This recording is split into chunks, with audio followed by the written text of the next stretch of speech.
Mary Simon says she's dealt with insults for years, but nothing like what she's facing now as Canada's Governor General, and she wants to talk about it. Mary Simon was appointed Governor General back in July 2021. She is the first Indigenous person to hold that office. For almost 2 years, Simon has been sharing updates about her work on social media, until last month. In February, her team closed comments on her social media accounts. This week, on International Women's Day, the Governor General shared some of the hateful remarks that had flooded her social channels. A warning, the content of this tweet is upsetting.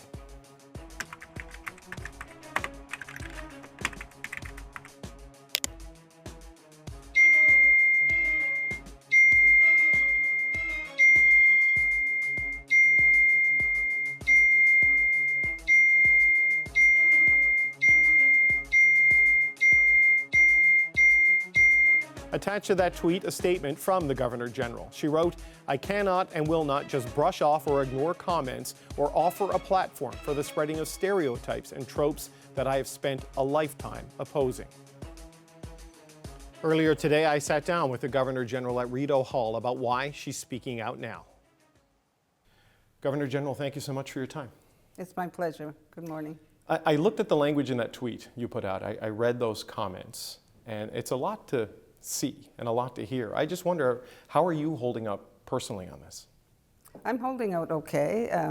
You know, sometimes it's a challenge when you read that kind of language about yourself. It can be a bit challenging, but you know, I've worked for close to 50 years, so I try and use these opportunities when something happens to me personally. I try and use it as an opportunity to create a discussion about those issues, and I've done it on other issues before. So for me, this provided a place where I could actually seek out other ideas and other views on the issue. It's not the sort of tweet we normally see from Rideau Hall. No, I realize that, and you know, it was a difficult decision to make.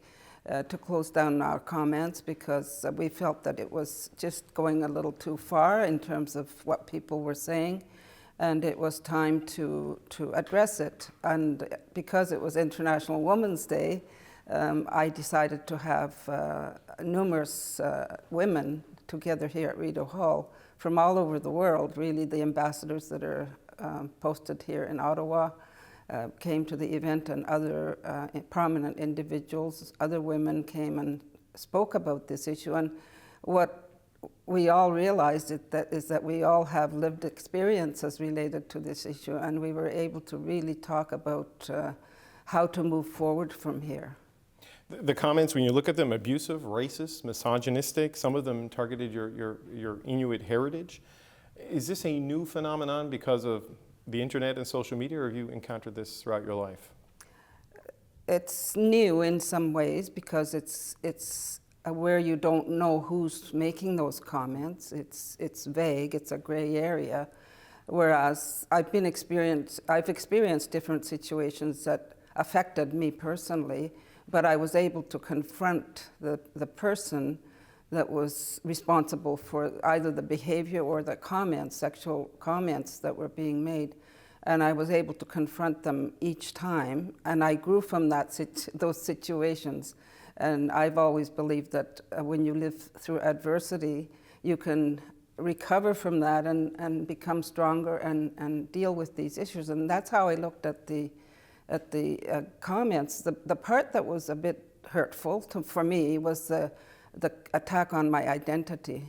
Those are clearly racist comments that were being made. And, you know, I'm the Governor General. I'm responsible for many things, including the diversity of the country, to bring people together to talk about what the country is going through. And to be attacked on a sort of a racially based level is hurtful. I mean, we all have our own identities, and that was the part that I found challenging. I'm very supportive of constructive criticism, and I've always lived by that philosophy that whoever doesn't agree with me should tell me and have a discussion with me. So constructive criticism is really important, but when it gets to the point where there's misogyny, racist, all those different things that happen behind the screen. You know, we have to deal with it. We have to discuss those issues and see what we can do, because there are so many women and girls and other people that are being affected by this type of behavior.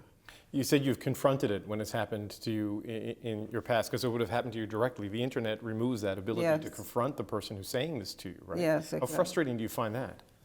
Well, it was frustrating at first. At first it wasn't personal so much, it was about the work.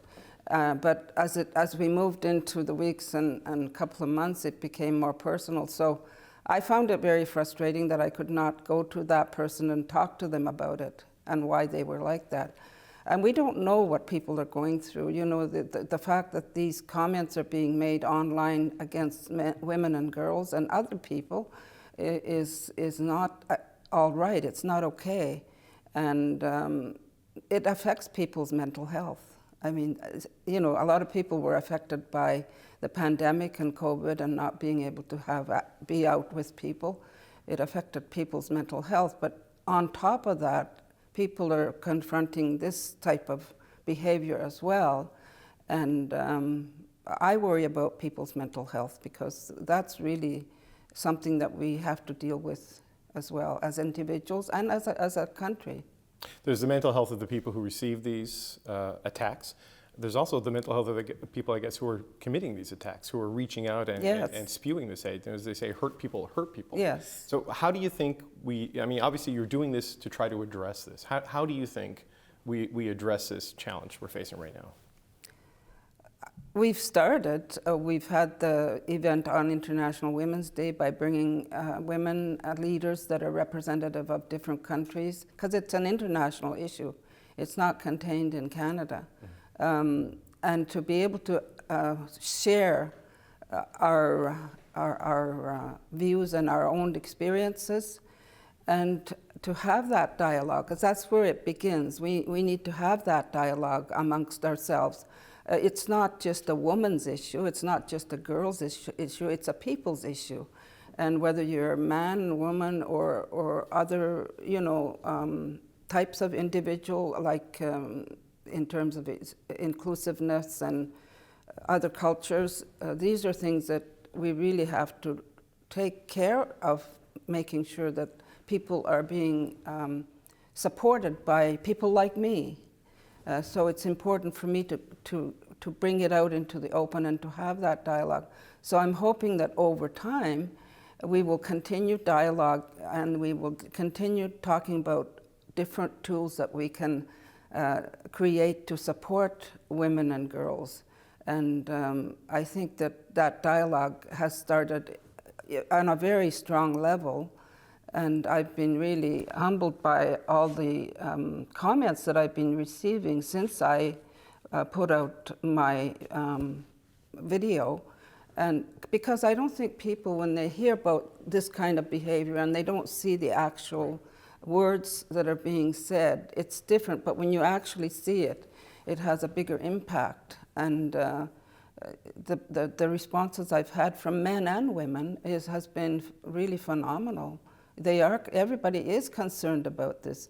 So in order to address it, we need to have this discussion, and I'm going to be one of those people that continues that dialogue. But how do we have that discussion more broadly, right? I mean, you've had to shut down comments on social media because of this. So that's an avenue where discussion can't happen because of the toxicity.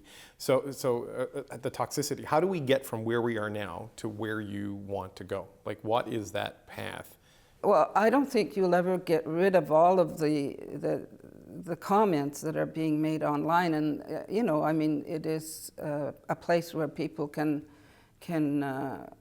talk about their own issues, targeted at different individuals at times. But I think what we need to do as part of this discussion is to have that discussion online as well. Create opportunities for young women and young people to comment on what it's like to be engaged in something like this and what the future holds. Like, I'm not a technician, I'm not an expert in technology, but there are ways that you can address these issues online, as well as interviews like this one. You know, a lot of people see the interview and then talk about it. And it's also to talk to your children and your family about these issues. And that's really what I'm working on right now, is reconciliation. We call it reconciliation, but it's about talking to one another, to understand each other, and to be able to give space and support to those that don't have it. You touched on where I wanted to go next. Like, I've got two little boys, they're 6 and they're 9. Women and girls are primarily the target of this sort of hate, and it's men who are predominantly driving that hate. What do men need to do, like to teach their little boys to be better and just get other men to behave better and be more sensitive on this issue? I think as parents we have a responsibility to make sure that our children are aware of these things, but also to encourage them to be respectful and kind to others, and to understand why people do what they do sometimes. It, like you said, it can be related to a very difficult mental health issue, or it could be something that's happened to the individual. So I think it's to make sure that our children they understand the benefits of the internet and social media, but they also have to make sure they understand the negative and things that can happen to young people on social media. There's been some tragic events related to that, and it's not about women and girls, it's about all of us. And men, I'd like to have much more dialogue with men as well as women, because I think the fact that it's being targeted towards women a lot more than others, this is an indication that men need to understand the role of women and the importance of women being in the workplace. Women being in leadership positions is an important societal issue. And we really need to come together on it. So discussion with men is important. And to have them also attend these events, you know? When you do confront it online, it fuels even more of the behavior. So how do you push back, how do you deal with the backlash against the pushback? I think, well, according to my own view, is that you don't attack the person that's doing the damage. I think that does fuel a reaction from those individuals. So my thinking is that you rise above that and you create this conversation about what can we do to help create a healthier discussion on social media, and to work at that level. And it's more of a long-term thing that we're working on. It's not something where you attack somebody that's attacking you verbally.